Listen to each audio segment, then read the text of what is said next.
Salut tout le monde et bienvenue pour une nouvelle vidéo sur Who Got Next. Oui, je sais, on est lundi et la vidéo aurait dû sortir hier, mais comme je vous l'ai expliqué sur Twitter, quelques empêchements la semaine dernière ne m'ont pas permis de l'enregistrer à temps pour la sortir hier soir. De ce fait, pour ne pas vous laisser une semaine sans vidéo, j'ai décidé d'enregistrer très vite aujourd'hui pour pouvoir vous la sortir ce soir. On se retrouve donc aujourd'hui pour une vidéo sur l'équipe de France et plus particulièrement sur la génération 2001. Avec l'absence de certains cadres pour l'Eurobasket, il est temps pour cette génération de prendre les rênes de l'équipe de France. Avant de continuer, je tenais à vous remercier du soutien de ces dernières semaines. N'hésitez pas, si ce n'est toujours pas fait, à vous abonner à la chaîne et à activer la cloche, mais aussi à liker la vidéo. Et on est parti.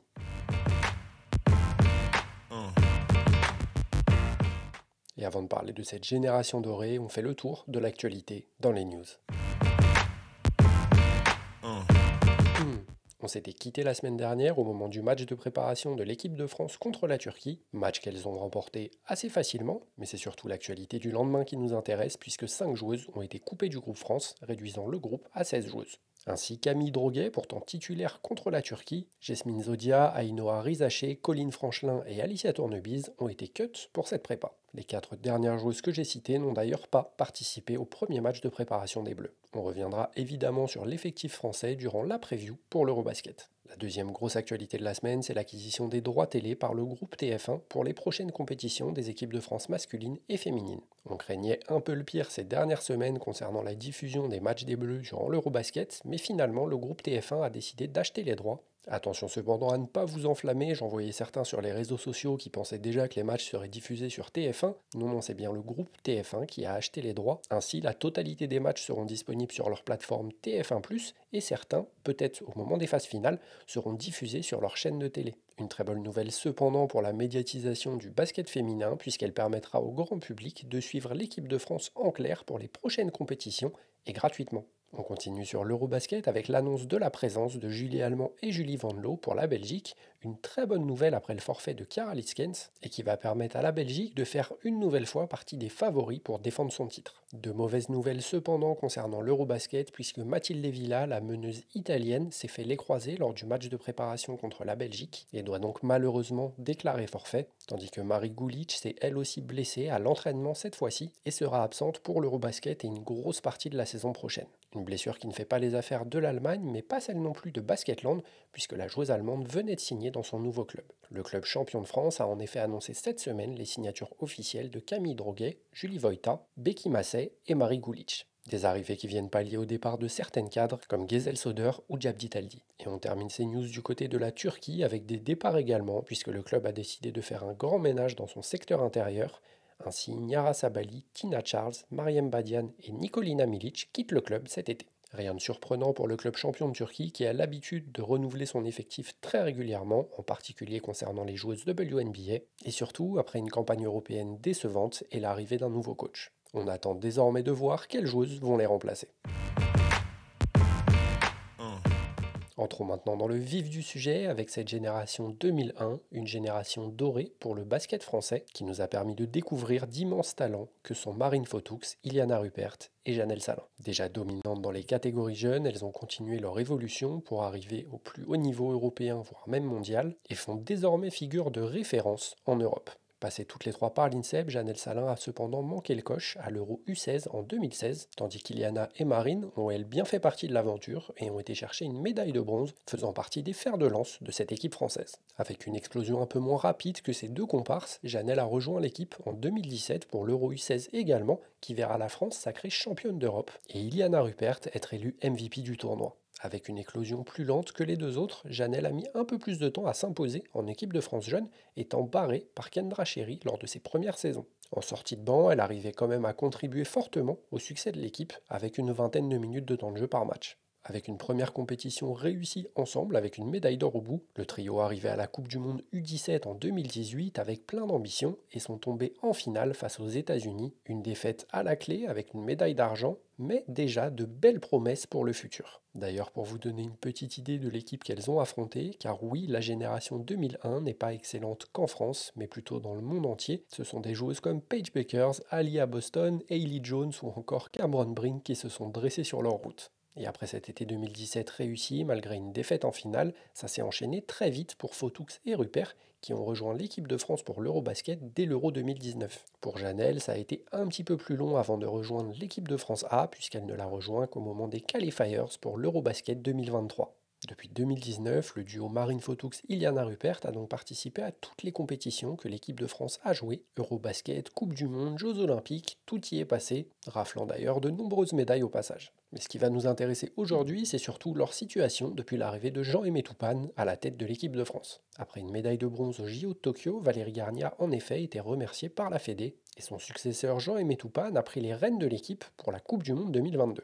Avec un effectif un petit peu décimé par des blessures et des forfaits, Toupane est arrivé en Australie avec une équipe un peu expérimentale et a confié la main de l'équipe à Marine Fotoux qui formait un duo létal avec Gabby Williams sur les postes extérieurs. Si Gabby avait carte blanche offensivement, c'est Marine qui prenait le relais lorsqu'elle était un peu moins bien et elle termine le tournoi avec quasiment 11 points de moyenne, plus de 3 passes et plus de 2 rebonds par match, pour quasiment 10 d'évaluation sur l'ensemble du tournoi. D'excellentes performances donc pour une meneuse d'à peine 21 ans et qui nous permettait donc d'envisager les années à venir très sereinement avec une meneuse de ce calibre. Pour Iliana, la compétition a été un petit peu différente. Fraîchement championne WNBA avec Las Vegas, elle a rejoint l'équipe directement en Australie et n'a jamais réussi à rentrer dans le système de Jean-Aimé Toupane, voyant ses minutes chuter au fur et à mesure de la compétition.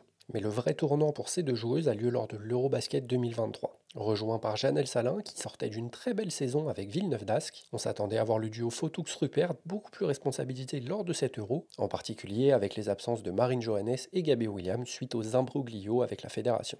Malheureusement pour ces deux joueuses, ça a été tout l'inverse. Pourtant titulaire dès le début de la compétition, le duo a vu ses responsabilités baisser au fur et à mesure que le temps avançait. Jamais utilisées sur leur qualité par Jean-Aimé Toupane, elles n'ont pas réussi à s'exprimer pleinement lors de cette compétition. Et au final, sur ces trois joueuses, c'est Janelle Salin qui finira la compétition avec le plus gros temps de jeu, mais également la meilleure évaluation des trois. Et c'est donc à partir de ce tournoi que les tendances se sont inversées pour les trois joueuses. Si on avait vu Marine Fotoux et Iliana Rupert prendre de plus en plus d'importance en équipe de France sur les années passées, c'est désormais Janelle Salin qui tire la corde et qui est l'une des leaders de cette équipe. Une tendance qui s'est d'ailleurs confirmée lors des Jeux Olympiques 2024 puisque les deux joueuses ont été totalement mises à part par le coach, en particulier au début de la compétition. En effet, lors du premier match, Iliana Rupert n'est même pas rentrée sur le terrain, tandis que Marine Fotoux, pourtant titulaire, n'a même pas joué 4 minutes. Reléguée dans la rotation derrière Mariam Badiane, Iliana Rupert a pourtant su répondre présent à chaque fois qu'elle a été appelée, et est d'ailleurs l'une des artisanes majeures de cette médaille d'argent aux Jeux Olympiques. Marine Fotoux, quant à elle, a vécu une compétition très étrange, puisqu'elle a commencé titulaire avant de passer derrière Romane Berniès dans la rotation, avant de petit à petit lui reprendre ses minutes au fur et à mesure des matchs. Concernant Janelle Salin, c'est un petit peu l'assurance touriste de cet effectif puisqu'elle apporte de la stabilité sur le poste 3 et 4, capable de défendre sur un peu tous les postes, mais aussi d'apporter sa pierre à l'édifice offensivement. Les performances de ces trois joueuses nées en 2001 leur ont peut-être permis de décrocher un peu plus de responsabilités pour l'Eurobasket à venir, et c'est de ça dont on va parler tout de suite. Car en effet, cette saison, ces trois joueuses ont cartonné au plus haut niveau européen, atteignant toutes les trois le Final Six de l'Euroleague. En club, les trois joueuses ont performé, à commencer par Marine Fotoux, qui pour sa première expérience à l'étranger du côté de Mersin, a réussi à faire sa place dans un effectif pourtant très chargé. En effet, en Euroleague, elle tourne à quasiment 8 points, plus de 2 rebonds, quasiment 5 passes pour plus de 10 dévals de moyenne en à peine 27 minutes de temps de jeu. Et si les stats ne le traduisent pas forcément, ça a été sur la saison l'une des meilleures extérieures de Mersin, dans un effectif qui comptait pourtant des joueuses comme Yvonne Anderson ou Bridget Carlton, mais également Marine Johannes, même si difficile de la compter étant donné qu'elle a raté une grosse partie de la saison à cause de blessures. Pour Iliana Rupert, c'est la même chose. Après une belle expérience en Italie, elle a décidé de s'exporter du côté de la Turquie et elle termine pour sa première saison là-bas dans le top 3 du MVP de l'Euroleague. Avec plus de 14 points, plus de 7 rebonds, quasiment 3 passes et presque 20 d'évaluation en 30 minutes, Iliana a dominé toutes les raquettes européennes. Les moyennes ont malgré tout chuté à la fin de la saison, car après sa blessure à la main en février, elle n'a pas su retrouver l'adresse qu'elle avait sur la saison entière, elle qui a longtemps fait partie des meilleures scoreuses de la compétition. Pour Janelle Salin, cette expérience lui a fait du bien puisque comme pour Marine Fotoux, c'était sa première fois à l'étranger du côté de Schio et on peut dire que l'Italie lui a plutôt bien réussi puisqu'en tant que leader de cette équipe, elle emmène son équipe jusqu'au Final Six et termine la saison avec plus de 14 points, 6 rebonds, plus de 2 passes et quasiment 15 d'évaluation en 30 minutes en Euroleague. Une saison de très haut niveau qui lui a d'ailleurs permis de signer un contrat en WNBA, elle qui s'éclate en ce début de saison du côté de Golden State. Mais la saison en club n'est pas la seule chose à prendre en compte, puisqu'au final, ce ne sont pas leurs coachs en club qui les coachent en sélection. Et là encore, on voit l'évolution de chacune de ces joueuses dans le jeu. En effet, lors des qualifiers pour l'Eurobasket 2025, on a vu que chacune de ces joueuses était beaucoup plus responsabilisée qu'auparavant. Janelle Salin a d'ailleurs été la joueuse la plus utilisée du groupe France lors des 6 matchs de qualification pour l'Eurobasket, terminant meilleure marqueuse avec plus de 14 points par match, quasiment 5 rebonds et presque 16 d'évaluation en à peine 20 minutes de jeu. Beaucoup plus agressive offensivement, elle a accepté et embrassé cette nouvelle responsabilité et n'est plus seulement une caution défensive pour l'équipe de France, mais également un des fers de lance offensifs.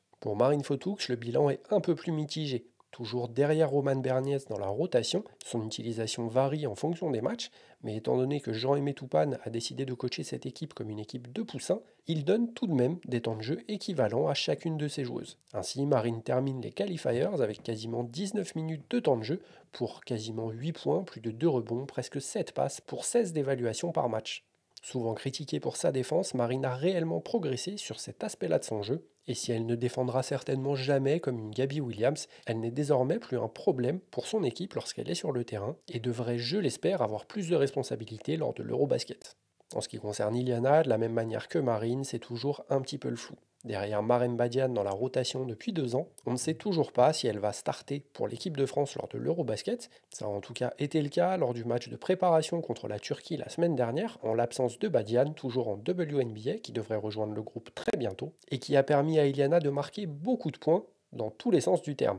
Elle termine la rencontre avec 26 points, a étalé toute sa palette offensive sur la défense turque et a confirmé ses très bons matchs lors des phases de qualification. Ainsi, lors des qualifs, en 19 minutes, elle tourne quasiment à 13 points, 5 rebonds, 3 passes pour plus de 17 dévals. Des performances dans la lignée de sa saison et qui nous prouvent que c'est bien elle qui doit être au centre de l'attaque de l'équipe de France. Car oui, vous me voyez arriver, c'est bien là que je veux en venir avec toute cette vidéo. À désormais 24 ans et forte de leurs nouvelles expériences à l'étranger, la génération 2001 arrive en pleine force de l'âge et doit prendre les rênes de cette équipe de France. Cet été, avec l'absence de certaines cadres comme Marine Johannes ou Gabby Williams qui avaient les clés offensives de cette équipe, il va falloir que quelqu'un prenne le relais. Si je milite déjà depuis des années pour qu'Iliana soit au centre du jeu offensif de l'équipe de France de par toutes ses qualités, il faut également responsabiliser au plus vite les 2 grands talents de cette génération 2001.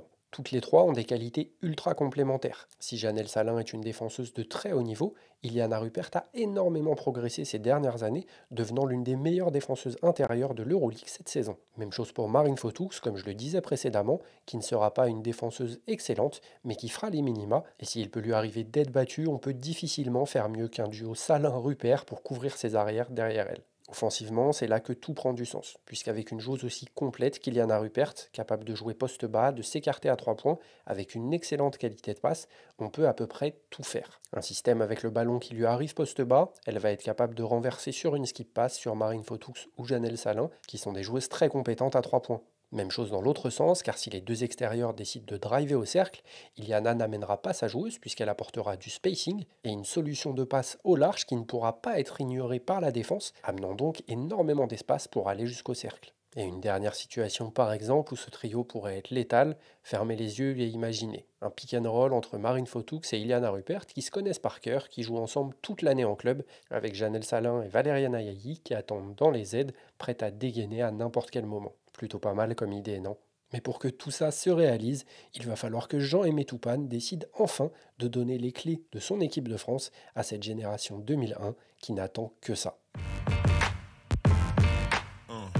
Voilà, on a fait le tour pour cette vidéo, j'espère que ça vous aura plu, c'est un concept un petit peu différent de ce que je fais d'habitude. Merci à tout le monde d'avoir regardé la vidéo jusqu'au bout, on reviendra évidemment sur les matchs de préparation de l'équipe de France lors de la grosse preview qu'on fera pour l'Eurobasket. Si la vidéo vous a plu, n'hésitez pas à liker et à vous abonner, mais également à me dire dans les commentaires si vous êtes d'accord avec moi sur le fait que la génération 2001 doit vraiment être au cœur du projet de l'équipe de France dès cet été. On se retrouve très vite, peace out.